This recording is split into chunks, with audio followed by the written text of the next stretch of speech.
Salut, c'est lundi. Je reprends le boulot de la maison. Vous inquiétez pas, je vais vous faire une vidéo là concernant la baraque sur l'avancement. Mais c'est pas de ça que je voulais vous parler là. Vous avez vu que Poutine il a riposté à ce qui est arrivé là. Et qu'on soit d'un côté comme de l'autre, comme je vous l'ai déjà dit, le fait qu'il y ait des gens qui prennent sur la gueule, que ce soit des Russes ou des Ukrainiens, c'est ça le gros problème qu'il y a. Mais c'est un problème qui un faux souci pour vos dirigeants maintenant. Parce que moi, c'est plus le mien. Et depuis que j'ai rempli ma dernière déclaration d'impôt, je peux te dire que je suis vraiment content. Mais c'est ça le véritable problème. Par contre, on voit comment est traitée l'information. J'ai vu 2-3 passages là sur BFM TV. Franchement, c'était exemplaire.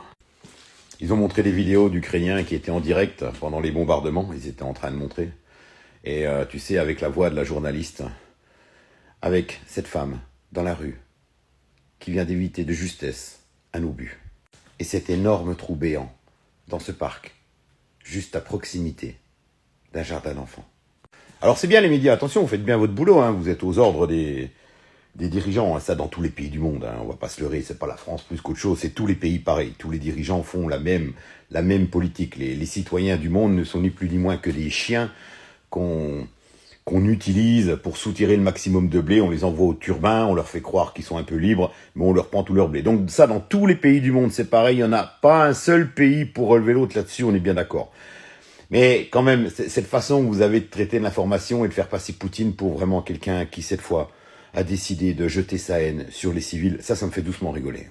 Est-ce qu'en Russie, vous voyez des gens dans des voitures qui s'amusent à aller enlever les gens dans les rues pour les mettre à l'armée ? Pour les engager de force? Non. Qui n'a pas voulu récupérer les 6000 corps qui sont dans des camions frigorifiques à la frontière? C'est la Russie? Non, c'est l'Ukraine. Qui se maintient au pouvoir alors qu'il est absolument plus légitime parce qu'il veut absolument éviter les problèmes? C'est Poutine? Non. C'est Zelensky. Qui nous fait chier depuis plusieurs années maintenant? C'est Zelensky.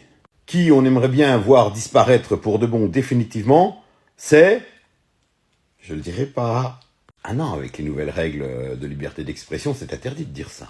Il y a des règles à respecter. Moi, tout ce que je vois, c'est que cette guerre pour les pauvres Ukrainiens, je dis pas pour les pauvres Russes parce qu'eux sont pas vraiment confrontés à autant de violence, mais les pauvres Ukrainiens, ça fait vraiment chier de les voir galérer comme ça.